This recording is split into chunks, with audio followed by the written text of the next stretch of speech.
As you can see, he always takes the front lane when all these pretty women come around.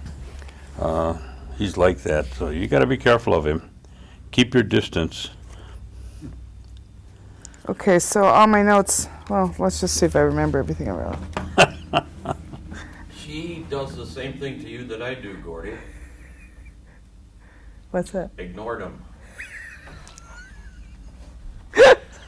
Okay, Gordon, anytime you're ready. Okay. All right, do I look good? You look great. Want to see real quick? No, Yeah. I'm good. I'm good. Will that pass? Yeah, can't do any voting now. All right. Would you give us your full name and spell it for us, please? My name is Rosa, R-O-S-A, Minoka, M-I-N-O-K-A. Hill is my maiden name. My married name is Coenen, C-O-E-N-E-N. Rose Minoka Hill Coenen. All right. And what's your date of birth? November 1st, 1947. And where were you born? I was born in Detroit, Michigan. All right. And give me the names of your parents, including your mother's maiden name.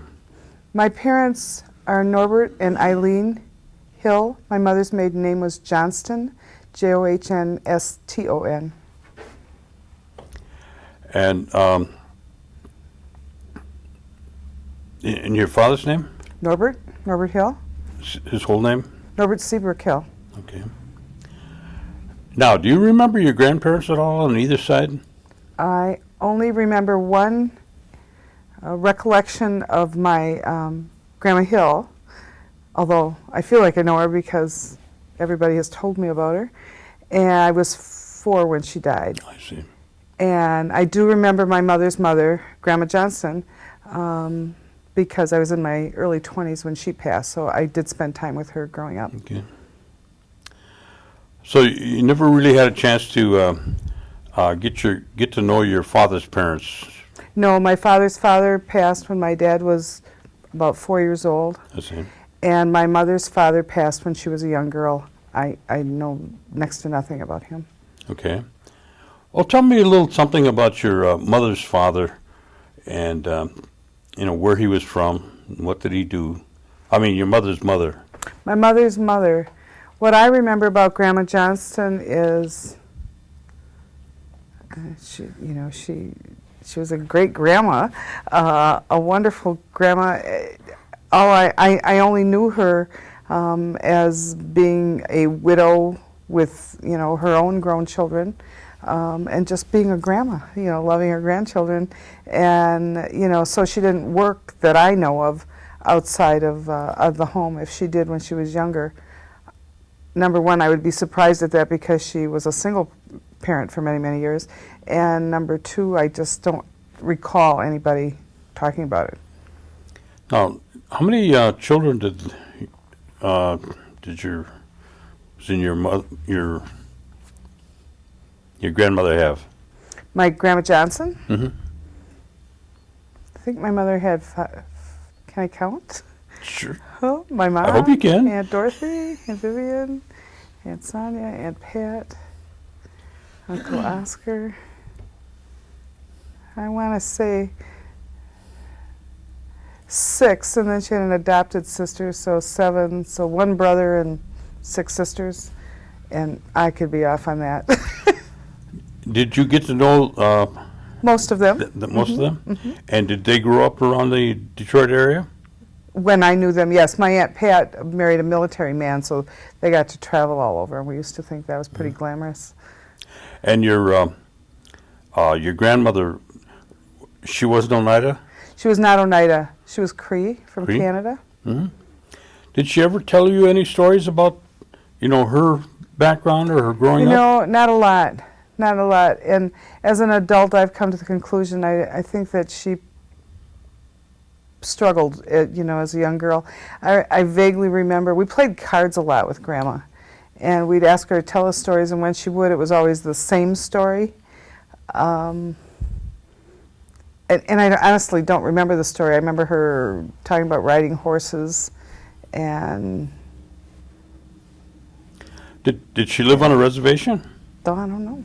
Don't know. Mm-hmm. Okay. And did she ever say how the family got to Detroit? No, I don't know the story. Okay. Okay. My All mother right. didn't talk a lot about her family. I beg your pardon? My mother didn't talk about a lot about, you know, Your grandmother. my grandmother. Okay. Yeah. All right. All right. Let's talk about your mother. Was she Oneida? My mother was Cree. Cree. Okay. Yeah. Right. Following your grandmother. Okay. And where was she from? Alberta, Canada. Uh-huh. And how did she wind up in Detroit? I have no clue. Moved with the family, I'm guessing. Well, the whole family moved down? I would guess so, yeah. Uh-huh. Did she ever talk about, what it was like up in Alberta? No, not to me. No? And what was her schooling?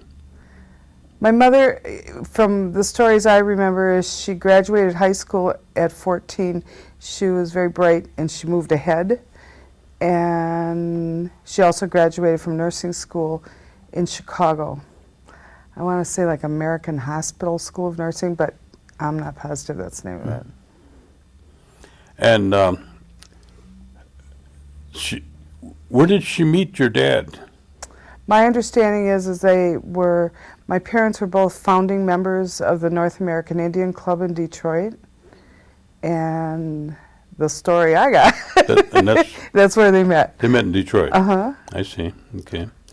And so your mother worked as a nurse then? Yes, she did. All right. And your father, he was from here? Yes. Okay. And tell me a little bit about your father. What do you remember about him? My dad, as opposed to my mother, talked a lot about his family. So it was different kinds of dynamics as far as, talking about upbringing and whatever. He was born and raised on the Oneida Reservation. His father died when he was about 4. My dad had 2 brothers and 3 sisters, but one sister passed when she was 16. He would tell us just stories about growing up on the reservation, like fun things as kids. Walking out for his birthday one year, his mother asked him what he wanted, and he said, I want to walk outside in my bare feet. His birthday's in January. And so she said, okay. So he walked from the front door to the road or the mailbox or something, and he never asked to do it again. So he would tell us fun stories like that. Okay. And as he got older, participating in athletics, in baseball. And now, his mother wasn't Oneida. no, she was Mohawk. Mohawk. Can you tell us something about her? I could talk about that you know Grandma about Hill her for a long background? time. I beg your pardon? I don't think we have enough time. I could talk a lot about her. Okay. She was born in upstate New York on the Mohawk Reservation in 1876. And I can't remember if she was orphaned at birth or shortly after birth.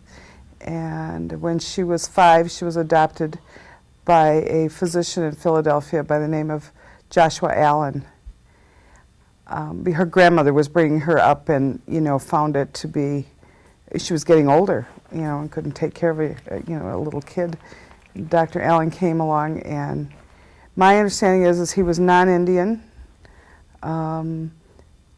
Cousins within the family have done research, and some believe him to be her biological father, and some say there's no way. We have no concrete proof. I see. But it's just the pieces that you put together. And it's okay, whatever you want to believe, because we don't know. Someday we will. And then it won't matter. So she grew up in Philadelphia, and because he was a prominent physician, he was able to afford her a fine education. His sisters helped bring her up. I believe they had, I don't want to say a boarding school, but someplace where they helped young women grow or whatever, these sisters of his. When she was 18, he sent her to Quebec to learn French. At the time, she was a Quaker, And she was so enamored by the nuns. She went to this convent to learn French that she came back and converted to Catholicism, which is quite a jump. And when she came back, she told her dad that she wanted to be a nurse. And he said, the story that I know, he said, why would you want to be a nurse? That's a lot of work. That's hard work, you know? I mean, you know, the lifting of patients and all kinds of things. And he said, why don't you be a doctor? So he sent her to Women's Medical College in Philadelphia, where she graduated in 1899. She set up practice after she graduated with another classmate, a clinic where they helped indigent women and children. And she practiced for about 5 years, is my understanding. While she was there, she had a friend who introduced her to her brother. Her friend was Anna Hill. Her brother was Charles Hill, who then became my grandfather. They married and moved to Oneida, Wisconsin. About what year was that? They married in 1905, and I'm guessing they moved very shortly after that. Okay. They came to Oneida. And how many children did they have? You said 5, I think? They had six. 6. Norbert, Charles, Norbert, Alfred were the boys. Jane and Joe were the twins. And Rosa Melissa was the oldest, who passed away when she was 16. I see. Now, there was another distinction that your grandmother had. Wasn't she one of the first Indian doctors? She was one of of 2 Indian women doctors in the United States. If I have my story straight, Yeah. at the time that she graduated from medical school, and then she practiced medicine for over 50 years. Her husband died in his early 40s. He left her with 6 children. The oldest was 8, and the youngest were like 4-month-old twins. After he passed away, I believe it was a burst appendicitis. And after he passed away, friends and family from Philadelphia said, you need to come back home, to set up practice again, and we will help you. And she said, I can't do that. This is my home. This is my children's home. This is where I need to be. And she stayed. She continued to, when she moved here, my grandfather didn't want her to practice as a profession, but rather, help family or friends and neighbors in the area. Well, once they found out there was a doctor in town, everybody was your family or your friend or your relative of some sort. And of course, there was one other doctor in town, if I'm not mistaken, and he was certainly excited to have help. So she practiced, out of her kitchen. We called it the kitchen clinic, or she called it the kitchen clinic, and helped in any way that she could. People didn't have the monetary means to pay, but at the same time, Grandma also knew to respect them. She needed to charge them something because they didn't want to have handouts. Sure. So, she would practice and somebody would give her baked goods or canned goods, or, she would charge them 50 cents instead of $2 or whatever. Mm-hmm. I think my cousin has her ledger, one of her ledgers, with some of that on. It wasn't until 35 years after she graduated from medical school that she finally took her Wisconsin boards. And she did that because there was some difficulty either in, I don't know if it was hospital privileges or getting medications or some kind of assistance from the government, to get medications. And so she borrowed the $100. She studied for months. She went to Madison, took the exam, and something like 9 doctors took it at the same time, and only 2 passed, and she was one of them. She was 50-some-odd years old. Yeah. I know. It's hard to live up to. She still has quite a reputation in Oneida. Yes, she does. Yes, she does. And I'm honored to have her name. Okay. All right. Let's go back again to your father now. You know what kind of educational background he had? He Yeah, I think. Well, I think he graduated from West Green Bay. I know he went to St. Norbert High School for a while, and I know he went to West Green Bay, and I'm guessing that's where he graduated from. I don't remember. And then I do know that, you know, he was one of those lifelong learners. Maybe not always in the formal classroom, but wherever he could read or learn or attend things, he did. And then I think it was in his 60s, he enrolled at UWGB and took some classes out there. That's as much as I know about his education. And what kind of work did he do as a profession? He was a machinist and worked for a lot of years in the Detroit area. That's why he went there, to get work after the war, or before the war, or whenever, somewhere in there, when there was no work here. I believe he had some sort of training to learn to do that, and then he worked as a machinist. And he had quite some involvement in the tribal government, didn't he? Yes, he did. We moved back to Oneida, or my dad moved back to Oneida, moved us with him in 1962, I believe. Yeah.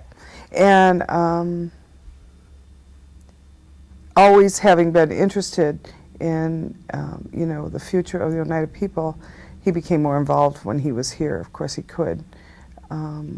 Otherwise, you know, when we lived in Detroit, I mean, it was almost like clockwork. We came every 4th of July for, if they had powwow then, I don't remember the powwow, but we came then, but they always had the general tribal in July, and that was our purpose for the trip, along with, you know, visiting family and friends.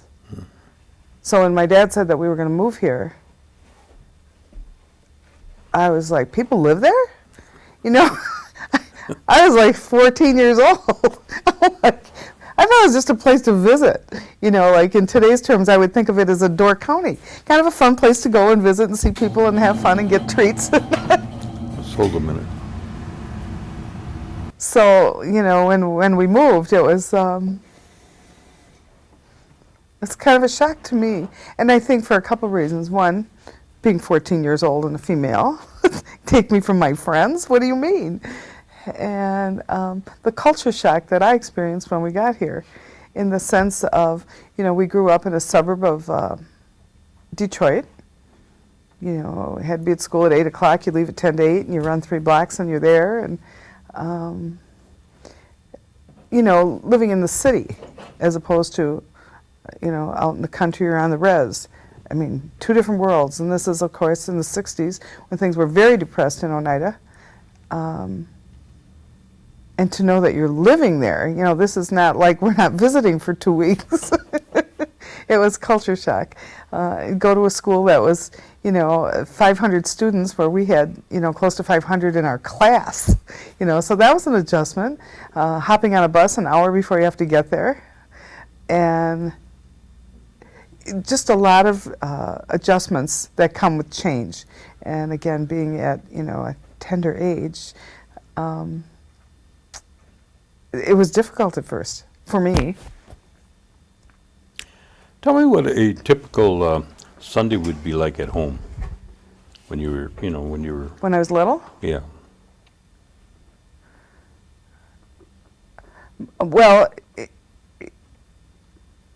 I don't know. Well, I guess it happened here too. I guess most of my memories are, you know, as a young girl before we moved here. In Detroit. Sure. Yeah, but I think some of that carried over here. Oftentimes, you have a family outing. You know, we would go visit Grandma or one of the aunties with cousins and stuff, or someone would be coming to our house. Mom always putting on a big meal, you know, in midday, as opposed to, we didn't eat supper on Sundays. We had a big meal at noon.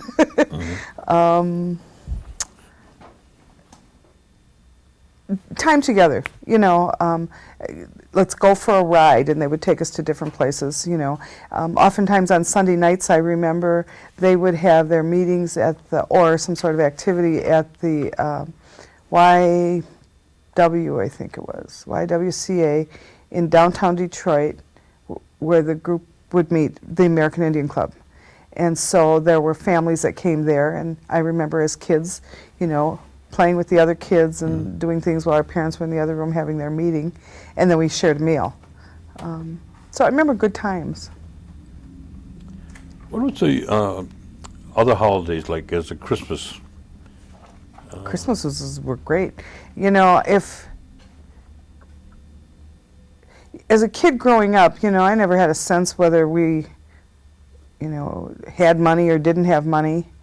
And it certainly never showed at Christmas. I mean, it was like wonderful. I mean, we had lots of presents and lots of, you know, cousins and family coming over. And Norbert and I would get up early. We couldn't open anything till Mom and Dad got up, but Norbert and I would get out and count and see who had the most packages.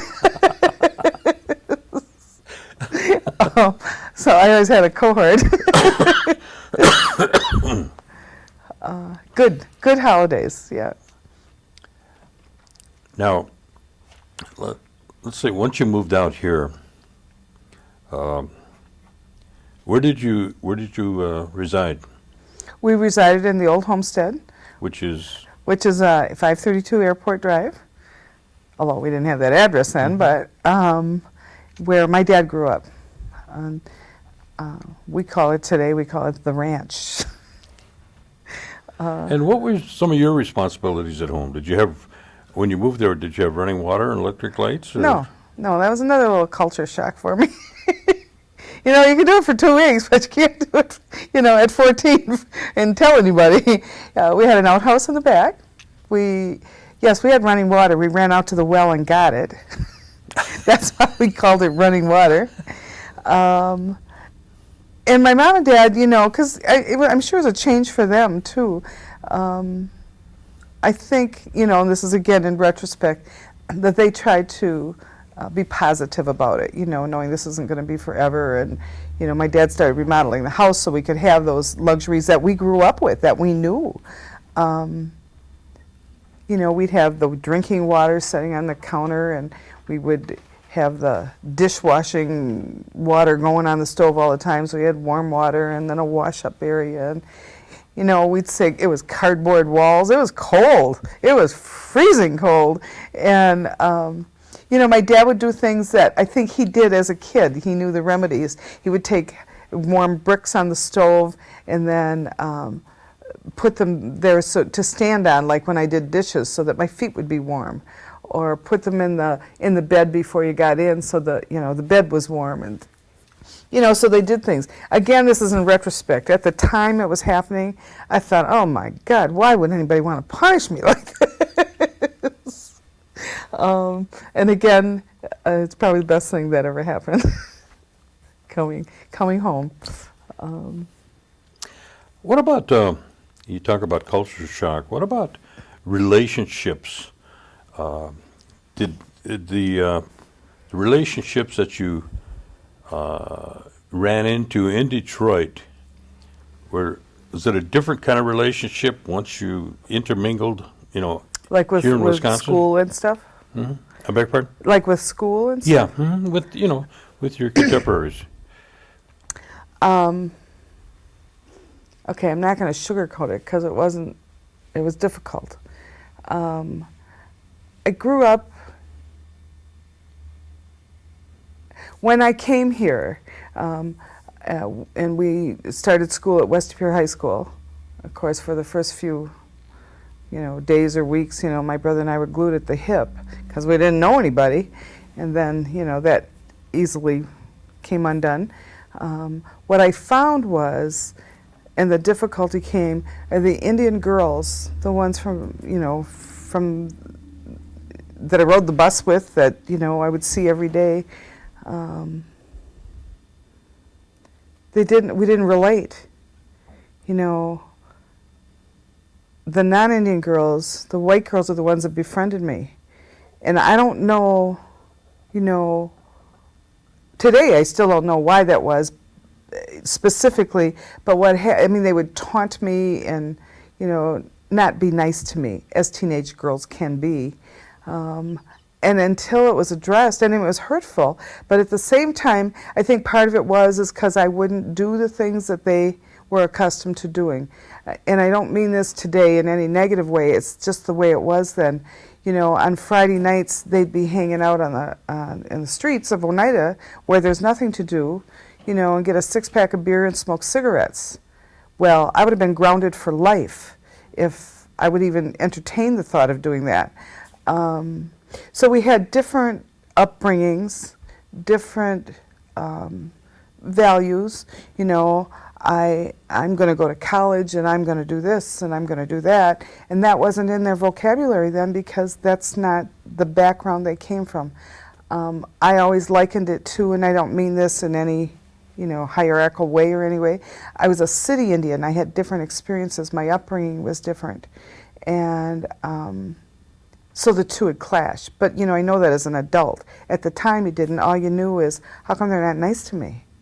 And it got bad enough that my mother had to go up to school and talk to the counselor to say, this has to stop. And it did stop.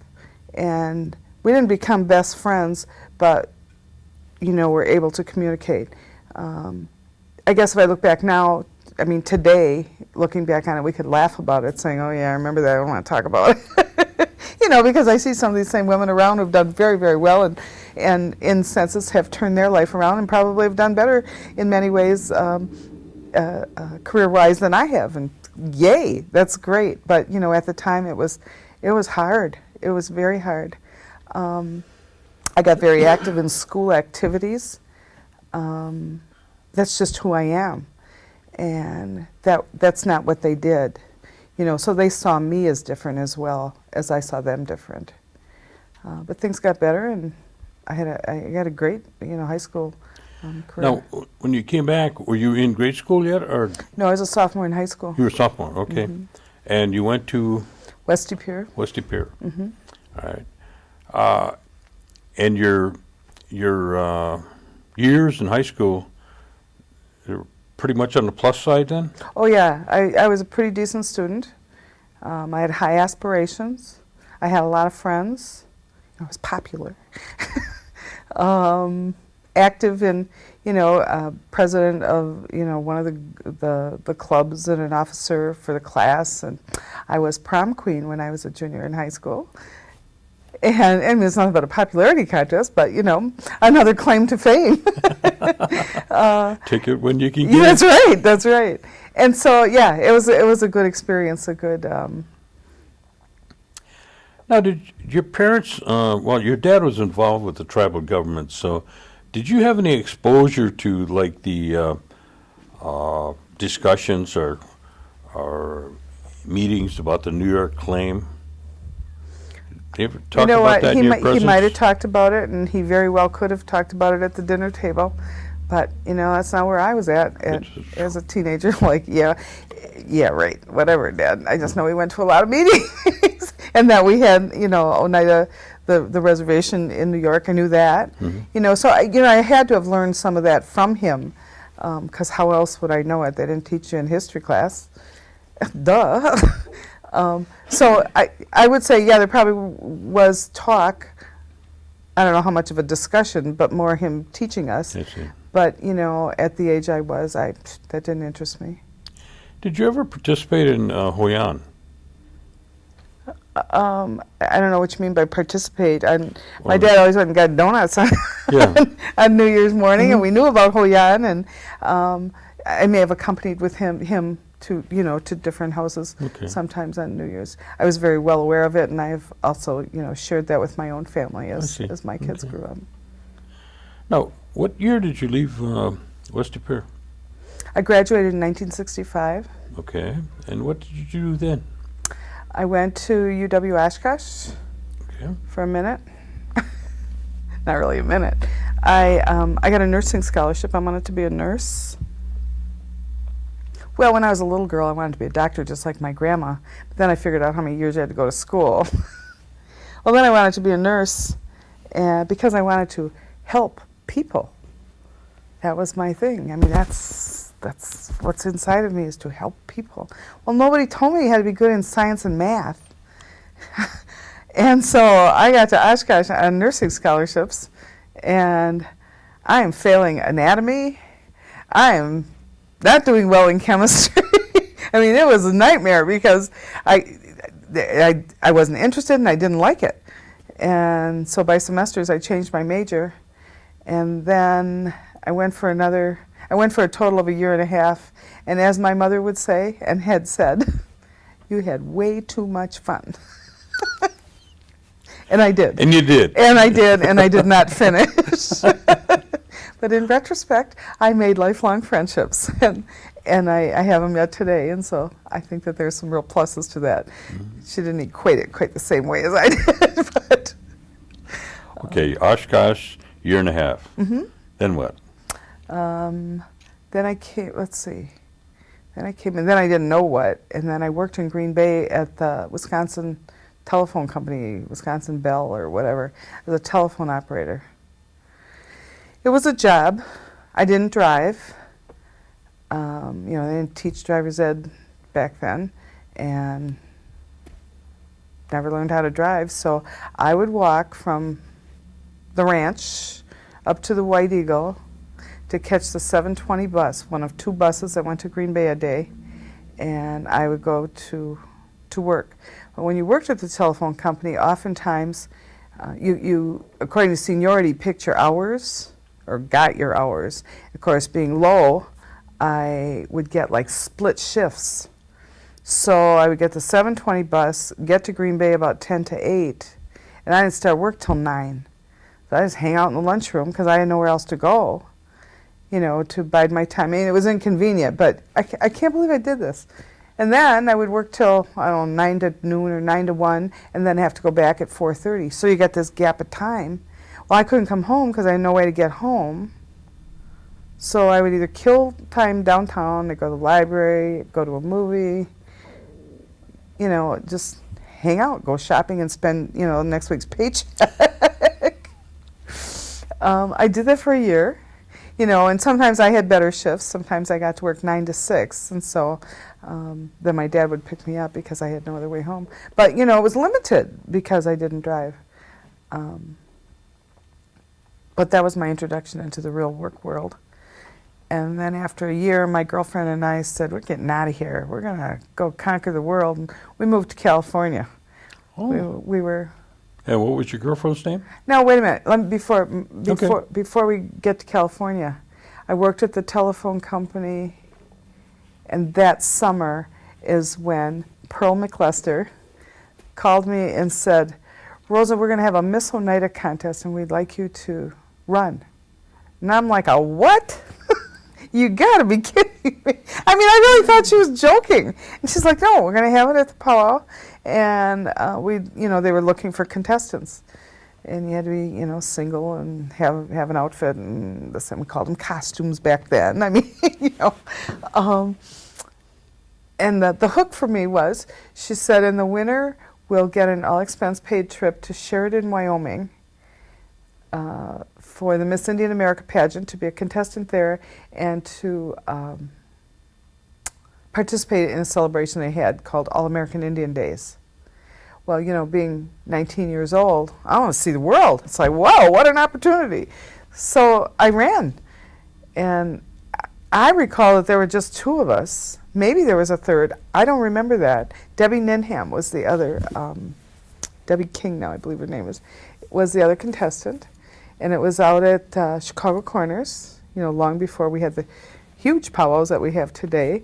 But that's what we had, and I mean, we always enjoyed that and went. And, well, I don't know if I should say this, but I will. I remember they asked my dad to be a judge, and he said, I don't think that would be fair. So, it was kind of disjointed when you think about it, but it worked. I mean, they got it together, and it worked. I won. And I got to go to Sheridan, Wyoming, and be a contestant, and that was one of the highlights, I have to say, of my life. It was just, I mean, today I get excited talking about it. My parents made a family trip out of it. Just my youngest brother and I went, but made a trip out of it, so we saw all the historical things along the way. I did not have an Iroquois outfit. I had my mother's buckskin that my parents had made many years before, but I had to have, an Iroquois outfit for the. Excuse me. It's Lois. Oh, okay. All right. I had to have an Iroquois outfit, and I can remember my parents staying up many, sleepless nights beating, and to get it done for me. It was just, it was a treat. And we went, and it was absolutely, an experience of a lifetime. There were, I don't know if it was 30 girls from 36 different tribes or 36 girls from 30 different tribes. I mean, it was like one big pajama party for 4 days. The people in Sheridan, Wyoming opened their homes and their hearts and their whole city to every Indian in America that came. They did this to try to educate and to promote the better relationships and bridge the gap between the Indian and non-Indian world. It was a great experience. The girl that won was a Navajo girl who could speak her language fluently, who could weave rugs and grind corn, and I learned a lot from these women. I mean, it was just incredible because I never saw that side. It was pretty limited. However, I did place. I was first runner-up. Actually, I was second runner-up because they had a first alternate and the first runner-up. Indian people, we do it different. We do it so people have to guess what's going on. And that's okay. It was a great experience. It was absolutely one of the highlights. And what year was this again? 1967. Okay. All right. And that was in August, and then that following January is when I moved to California with my friend Jeannie Verheyen, was her name at the time. Is she from Green Bay? Yes, her name is Jeannie Agnesens now. She's the manager of the Leadership Green Bay program at the Chamber of Commerce. Oh, okay. She and I decided that we're out of here, we're going to conquer the world, so we moved to California. My dad's sister Jo lived in North Hollywood. Aunt Jo said that we could stay with her as long as we wanted, and she would help us get established. And we stayed with Aunt Jo for 2 weeks because we couldn't wait to be on our own. We got an apartment with no job. Spent the $300 we went out there with. And I stayed a year. And I think Jeannie stayed maybe 2 years. She, moved with other friends later. Good, again, growing experience. But, when you're 19, you think you know everything. And you don't know how much you don't know. But it was fun. We had a good time and lots of good experiences that we still talk and laugh about. And embellish the stories over the years. And then I came home. My mother had had a heart attack. And I thought I best come home to be of help. When I came home, she had recouped and was doing okay, but I moved back home, and I still didn't drive. I got another job in Green Bay. I got a job at a bank, and I got up and walked up that hill. I was in shape. I mean, I didn't know it then, but I walked every day up to that bus. And every night after work walked. But the hours were better, so I could catch the 5:30 bus home and then walk downhill to get home. That worked better. I remember on nasty weather days, I would be walking up to the White Eagle to catch the bus, and I would just pray that a car would go by with somebody that I knew that would offer me a ride. It was a rare occasion, but once in a while that would happen. So I worked in banking for several years. And then I had a whole variety of different jobs, to figure out what it is I really wanted to do when I grew up. And I don't know that I found that yet, but I did that. Well, how did you get the name Coenen? I married Rick Coenen. I was married December 21st, 1973. Okay. At Old St. Joe's in De Pere at St. Norbert College. And Rick, my husband Rick, and I were classmates at West De Pere High School, though he was always busy with other women. We did not date in high school. Ran into each other after I moved home from California, and he was out of the service. And what kind of work does he do? He's a vendor. He's a route sales for a magazine and paperback outfit. Okay. He's been doing it for almost 40 years. A small company that eventually was bought up by another company that's bought up by another one, and now today some huge Sure. company owns it. And did Mr. and Mrs. Coenen have any little Coenens? We have two Coenens that are big Coenens now. We have two children, Sarah, who's 31. She's a teacher in Appleton, teaching elementary, 5th and 6th grade. She goes back and forth. And my son, Mark, works at the casino. He's been there for about 8 years. Is the Coming or CNN or? Hmm? Nothing.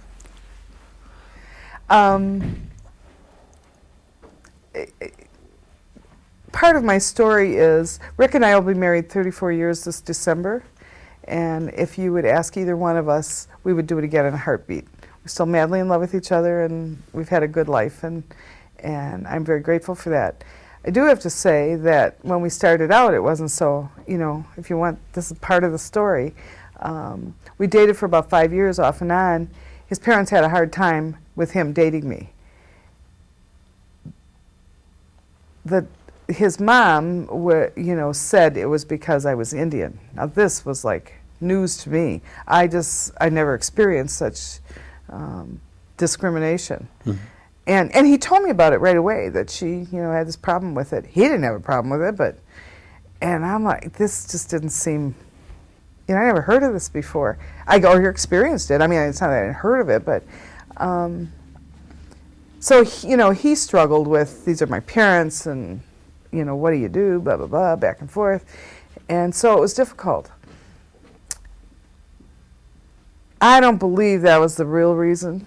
After I got to know her years later, I think whoever her little boy would have married, something would have been wrong. Mm-hmm. She would have blue eyes instead of brown, or blonde hair instead of brown, something. Because we went forward and got married in spite of it. And again, it was a long time and a lot of things to work through, and they didn't come to our wedding. His dad tried to make amends with his son, and saw the two of us after and tried to have a relationship, but she pretty much ran the show. It taught us a lot of things right from the get-go. Number one, we promised we would never, ever, ever do this to our children. We may be put to the test for a variety of reasons. We don't know. It hasn't happened yet. But, and as much as I would, rant and rave about, she ever showed up on my doorstep, she'd be out of here.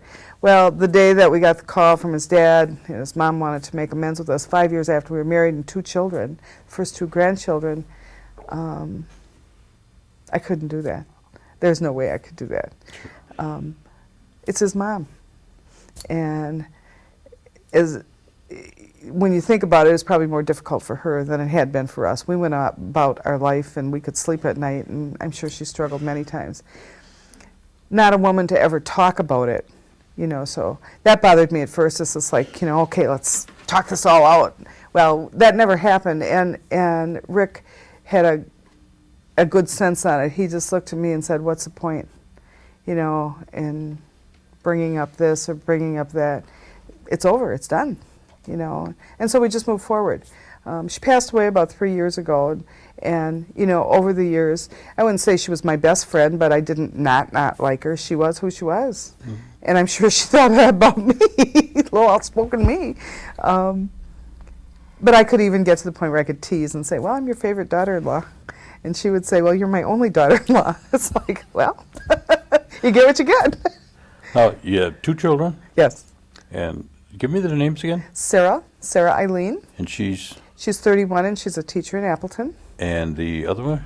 Mark Richard, and he is at the casino. He's 29. 29. Mm-hmm. And grandchildren? No grandchildren? No grandchildren No yet? grandchildren. Oh, I'm hungry. I my. borrow babies. Hey, gee I'm whiz. ready. They're not. And I just assume they'd be ready. Yeah. Now, were you a homemaker then after you had your children? For a while I was. When their first couple years of their lives for 2 years, and then I went back to work part-time. And we were able to work it out so that the first time that my husband would be home when I worked weekends at the bank, Saturday, Friday nights and Saturdays, and he was home. And so it worked out very well. And then when Mark was about 1.5 years, I went back to work, and I was lucky enough to have a neighbor that 4 houses down, took the kids played together. I mean, it was ideal. Just part-time for a long time, probably till the kids were maybe third grade. Are you retired now? I wish. Are you still at the bank? I wish. No, I'm not at the bank. I worked at several different banks because it's a good place to work part-time as you're going along. And then I worked at St. Norbert College 3 different times in my life. And then somewhere between St. Norbert College, the first time and another time down the road, I worked for Wisconsin Job Service. They created an outstation in Oneida, and I was hired to run that outstation, which I did. I was Job Service of Oneida 4 days a week, Monday through Thursday, and then 1 day a week I worked in the Green Bay office because my target was the Indian population. I could serve anybody, but that was truly my target. And so for those that lived in town and easier to get there, I was able to help them. I liked the job. It was good, but it was a project. And after 3 years, it ends unless the funding came again. And the tribe didn't think it was necessary to to fund it again. So they were going to end it. At the same time they were ending it, there was a job opportunity at the tribe. And I truly don't want to go into it, but I was encouraged to apply for it. I did it. In retrospect, I was not qualified for it. It was way beyond. And this is long before gaming or bingo was there, but that, any of the other where we got big. And it wasn't a good experience for me. And it's a whole lot of reasons that it wasn't a good experience. And so I was there a very, very short time. People often ask me why I don't work for the tribe. There's a lot of reasons I don't work for the tribe and found the right job. And, when you have a sour experience, it takes a little longer to get over. I don't want to point fingers at anybody because it's not anybody's fault per se. But I really believe that, who I am and what I bring to the table and my pride in being, an American Indian and being Oneida, all of that packaged together. My presence in the Green Bay community, in the De Pere community, wherever it is I am, I bring that. I don't hide that. I don't not talk about it. It's just like people have learned a lot, and I find it as teachable moments to be able to talk about. And I think we need people also to do that. So kind of a PR thing without Kind of even like knowing an you're doing it. ambassador. Yeah, yeah. So Okay. I'm okay with that. Can we work on your pictures now? Sure. Oh, I'll just tell you one more thing where I am now. Okay. Like I said, I worked at St. Norbert 3 different times. Great place to work. They keep taking me back. I don't know why. But I left there about a year ago, and I'm currently working in human resources at Provea Health Oh, on a part-time basis as a trainer, training and development. okay. And I don't know what I like more, the part-time or the training and development. Maybe both. You're like one of these that retire and then go back to Yeah. another job and retire and Yeah. go back. Kind of like Prudy and Melinda. They retired I don't know how many times. And Well, I think that when I do retire, I want to go to the Norbert Hill and rock the babies at the child care center. there you go. Good. I think that's good. I'm going to have Alan. Gordy, did you just want to do advice? No, I think she's covered it. Okay. Yeah. Good looking dad. Okay. Tell me about this photograph of your mother here. I don't know when the photograph was taken. She obviously was a young woman then, and looks very happy. So I'm guessing it's a time maybe when my parents were courting. But I don't know. I just am grateful to have a picture. And your dad? This has been taken about the same time. I would guess. These pictures came from my mother. When she passed, I got them, in her belongings, and she had them framed together. So that's what makes me believe that was probably a time when, they were dating. Perhaps an engagement Yeah. session or something like Before 6 kids. that. Yeah, they're still happy. Yeah. Okay, in this photo? This is my dad. As you can see, he was a sailor. He was in the Seabees You know, I'm saying in World War II. What the dates were, or that I'm not positive. You know, but I remember his stories about saying that he was in the Aleutian Islands, in Alaska, and then he was also stationed in Hawaii. And I always thought that was fascinating. You know, that he was at both ends of the spectrum. And I just am excited to have this picture, remembering him as serving our country. You don't know how long he was in the Aleutian Islands for? do you? No, I don't. That is an interesting dichotomy, I guess. Mm-hmm. Okay, in this photo? This is my mother as an elder. This is shortly. This particular picture is shortly before she died. I'm talking real shortly before she died. She died August 21st, 1993. And she had some health problems, and she obviously was having a good day that day. And that's a nice last, photographic memory that I have of her. Any idea where this is taken? Right outside the Norbert Hill Center. Okay.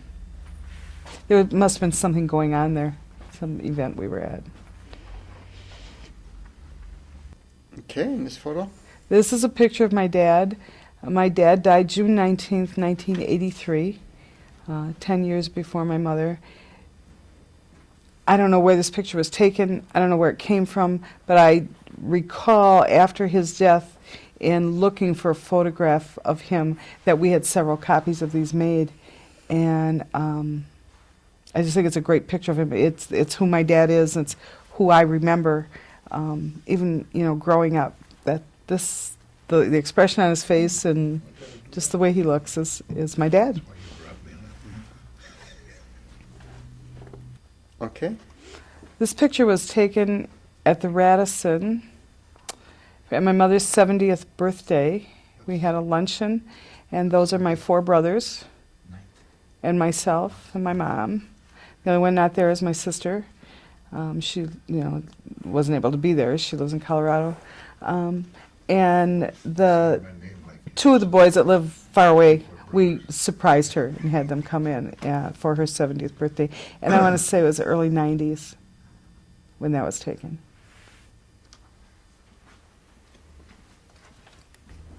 Okay. That's me at 19 years old. Photograph was taken after I won the Miss Oneida title, and before I had an Iroquois outfit.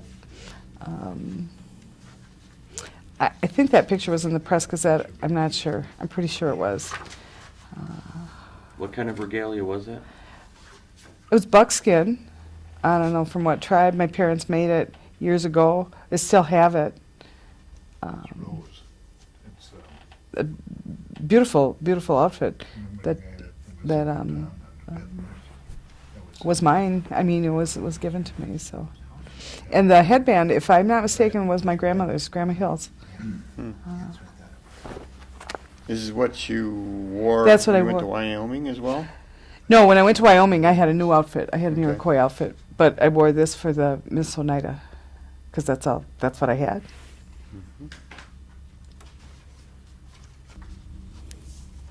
Okay. Tell us about this image. That picture is from the Miss Indian America pageant in 1967. The gal sitting is Sarah Johnson, who was Miss Navajo, and she won the crown. I'm on the far left, and the four of us standing are the runners-up.